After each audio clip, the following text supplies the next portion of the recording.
Bonjour, je suis le professeur Globule, et je suis ici pour vous expliquer ce qu'est l'hémophilie. Regardez le schéma derrière moi. Lorsque le brèche se produit dans la paroi d'un vaisseau, le sang s'échappe par cette ouverture. Se produit alors une réaction, la coagulation, pour la colmater. Des protéines qui circulent dans le sang, les facteurs de la coagulation, parmi lesquels le facteur 8 et le facteur 9, interviennent pour former une sorte de colle, la fibrine, qui solidifie le sang et obstrue la brèche. Dans l'hémophilie A, l'absence du facteur 8 interrompt cette réaction. La coagulation ne se fait plus. Dans l'hémophilie B, c'est l'absence du facteur 9 qui empêche la coagulation de s'effectuer. La sévérité de l'hémophilie ne dépend pas du type A ou B de la maladie, mais varie selon l'importance du déficit en facteur 8 ou 9. L'hémophilie est sévère si le taux de facteur est inférieur à 1% de la normale. Elle est modérée si le taux de facteur est compris entre 1 et 5% de la normale. L'hémophilie est mineure si le taux de facteur est supérieur à 5% de la normale. Le traitement de l'hémophilie consiste à injecter dans une veine un concentré du facteur de la coagulation absent ou en quantité insuffisante dans le sang.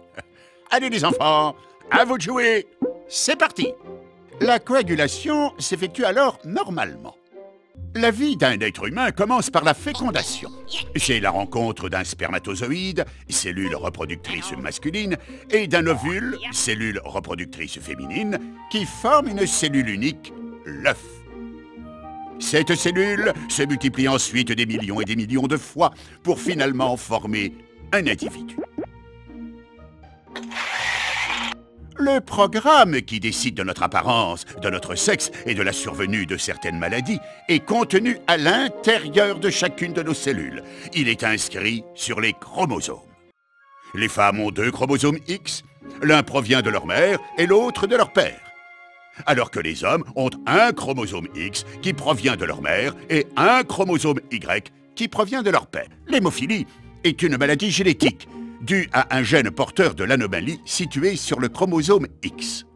Une femme qui possède le gène porteur de l'anomalie n'est pas malade car elle a 2 chromosomes X et l'un des 2 est normal. En revanche, elle peut transmettre ce gène à sa descendance. Elle est dite conductrice. Un garçon qui possède le gène porteur de l'anomalie est malade car il n'a qu'un chromosome X et un chromosome Y.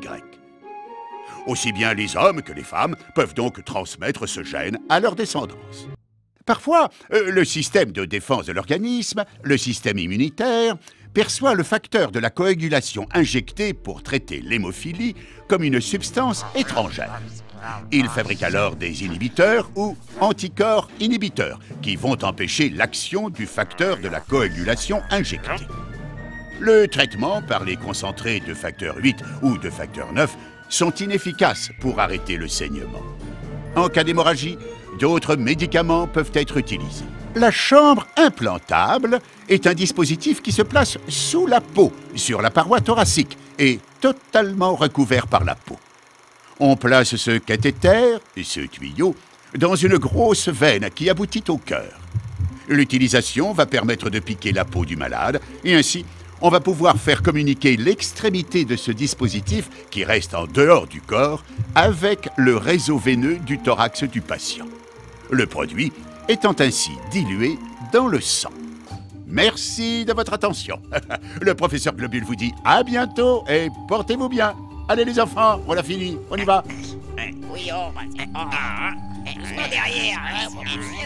Ah ben dépêchez-vous. Vous croyez que c'est facile? Ah ben poussez-vous quoi. Ah ben non, il m'en manque un. Mais dépêche-toi donc. Oh, quelle équipe, je vous jure. Et poussez-vous, allez. Toujours le même filet avec vous. Ah, bah, poussez-vous. Et taisez-vous maintenant. Au revoir.